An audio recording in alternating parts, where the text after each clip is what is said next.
Fará uso da palavra agora o ministro do Desenvolvimento Regional, Rogério Marinho.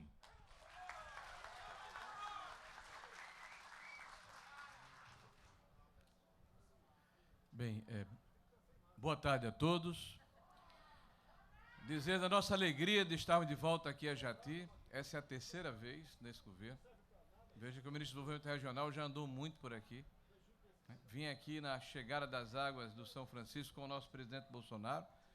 Voltei aqui quando apresentou um problema aqui a nossa barragem e retorno hoje com mais uma notícia boa aqui para o povo cearense. Então, parabéns aqui a Jati, parabéns ao Ceará, parabéns a todos aqueles que fazem parte desse grande, desse maravilhoso, desse fraterno estado que é o estado do Ceará. Eu quero saudar aqui todos os deputados federais, o Domingos, o Jaziel, né, o nosso capitão Wagner que inclusive nos prestigia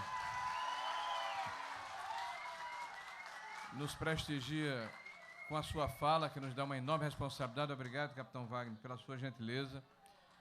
Quero agradecer muito aqui a presença de Girão, que é o nosso deputado federal do Rio Grande do Norte, que nos acompanha. Obrigado, Girão. O nosso senador Magno Malta. Né? Agradecer aos nossos pares, ministros de Estado, que junto conosco percorrem aí esse caminho das águas, desde Salgueiro, lá em Pernambuco. Né? O ministro Gilson, o nosso sanfoneiro, o ministro Roma, o homem das soluções aí do Auxílio Brasil, e o nosso caicoense de Timbaúba dos Batistas, o ministro Ramos, né, que é um parceiro, o general Ramos, do nosso presidente da República. Né?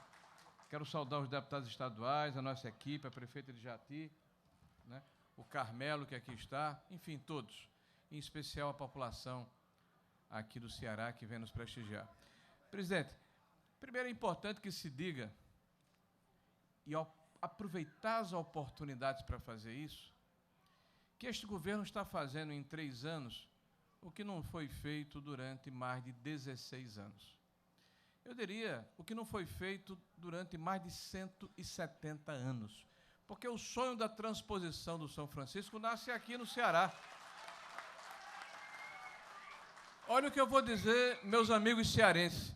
O sonho da transposição do São Francisco nasce aqui no Ceará. Nasce lá na cidade de Crato. Na época, 1842, 44, o intendente daquela cidade faz um apelo ao parlamento da monarquia na época, Dom Pedro II, buscando recursos para canalizar o rio. Era essa a expressão da época, presidente, canalizar o rio, encanar o rio, para que permitisse que o rio, passando pelo sertão do Araripe, pudesse descedentar a sede de uma população que historicamente estava exposta ao flagelo da seca. Os debates se sucederam e, infelizmente, não foram adiante. E olha que coisa interessante, presidente. Sabe por que não andaram? Não andaram porque os estados doadores da Bahia e de Pernambuco, principalmente, disseram: como é que a gente vai jogar água no Nordeste setentrional se os senhores não vão revitalizar o Rio São Francisco? A história é interessante. Porque em 2007, quando começa a obra, ela é paralisada. É paralisada por desvio de recurso público, é paralisada por má funcionamento, é paralisada por projetos que foram feitos de forma equivocados. E em 10 anos, a gente escuta por aí se dizer que mais de 95% da obra estava pronta. Quando nós recebemos o governo e quando houve a mudança em 2016, quando a presidente Dilma deixou de ser presidente da República, apenas 15% do eixo norte tinha funcionalidade. E apenas 15% do eixo leste tinha funcionalidade. Então, vamos dizer a verdade ao povo brasileiro. A obra não funcionava porque não estava tendo a prioridade devida. E o que nós estamos fazendo aqui é resgatar uma dívida histórica que o Brasil tem para com o Nordeste. É uma missão do Estado brasileiro. E qual é a nossa dádiva? Qual é o nosso presente? Qual é a nossa vantagem? Nós temos hoje, na presidência da República, alguém que serve ao povo brasileiro e não se serve dele. O presidente Bolsonaro nos orientou, desde o primeiro dia, de que nós não deixássemos obras paralisadas, que nós levássemos o Nordeste no coração, que nós abraçássemos a população que mais precisava da ação do governo. E você olhar aqui essas cataratas de Jati, que tornaram-se um cartão postal, no meio de uma região árida, inóspita, que esperava o ciclo das chuvas para permitir que as plantações intermitentes fossem plantadas e rezar para que pudéssemos colher. Nós temos hoje uma reserva de água perene que vai permitir que a população possa sonhar, possa planejar, possa edificar, possa construir o seu futuro com segurança, porque a água é vida, porque a água traz o desenvolvimento, porque a água diminui a pressão sobre o sistema de saúde pública, eliminando doenças endêmicas, porque a água diminui drasticamente a mortalidade infantil, porque a água, meus senhores, permite que a indústria, o comércio, que a agricultura se estabeleça, gerando emprego, renda e oportunidades, porque a água é um elemento civilizatório, e não é por acaso que isso está acontecendo em todo o Nordeste do Brasil. Nós temos tido a oportunidade de percorrer este país ao lado do presidente Bolsonaro, porque em cada estado nós temos a condição de olhar nos olhos das pessoas, de cabeça erguida, com o sentimento do dever cumprido, prestando contas e dizendo à população quais são as obras, os benefícios e as ações que este governo tem feito a favor do país.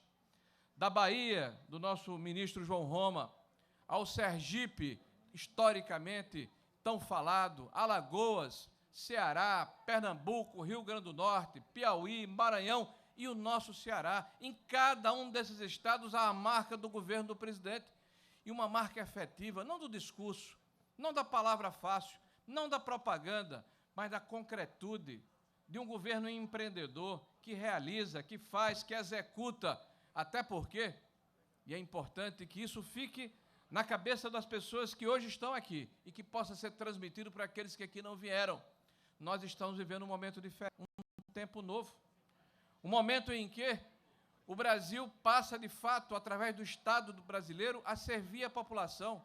Recentemente, nós tínhamos uma situação, e o presidente detalhou, e eu pedi permissão a ele para poder falar a respeito.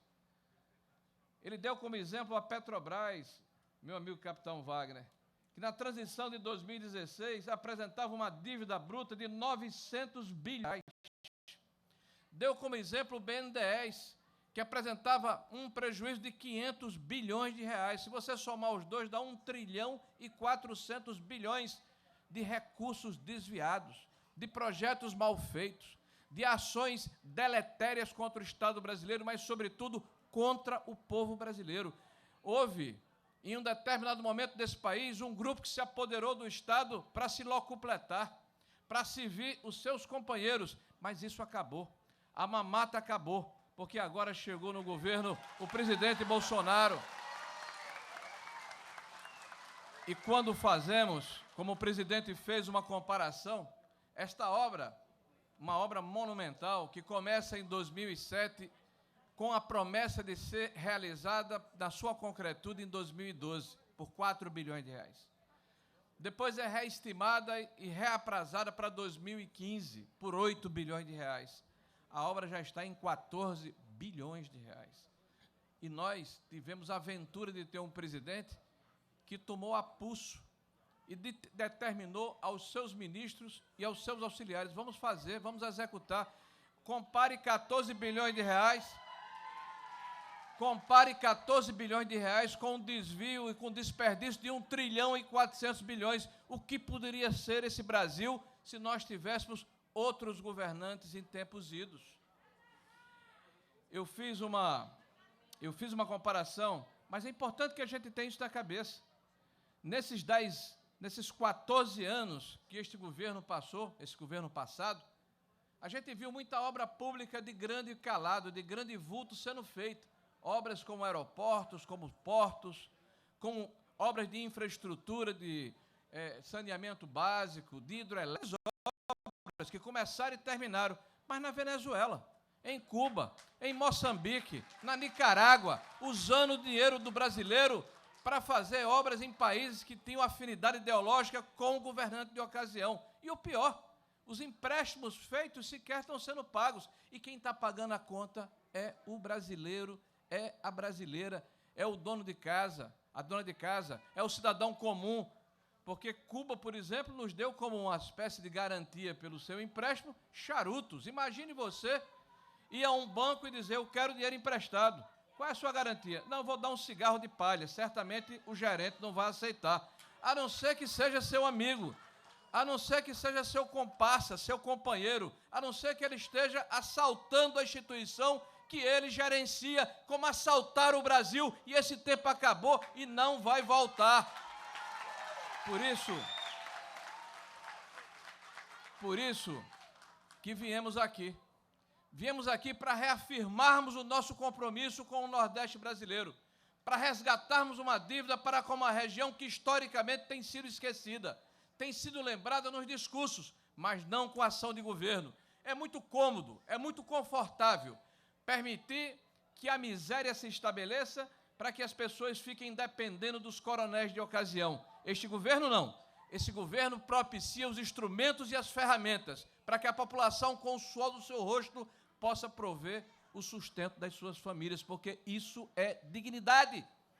Eu quero aqui relembrar, senhor presidente, a canção de Luiz Gonzaga na década de 50 que o senhor tem feito acontecer nos dias de hoje. Meu senhor, uma esmola para o homem que é são, ou lhe mata de vergonha, ou vicia o cidadão. E o cidadão nordestino quer oportunidade. O cidadão nordestino quer a possibilidade de ter as ferramentas para fazer o seu desenvolvimento. Essa é uma terra boa, alvissareira, de um povo operoso, trabalhador, de um povo digno, honesto, que tem resiliência e capacidade de luta.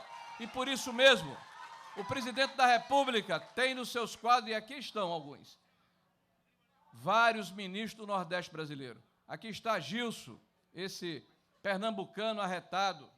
Aqui está o nosso sanfoneiro, né? Levanta o braço, Gilson. Está ali ele, com o chapéu, né?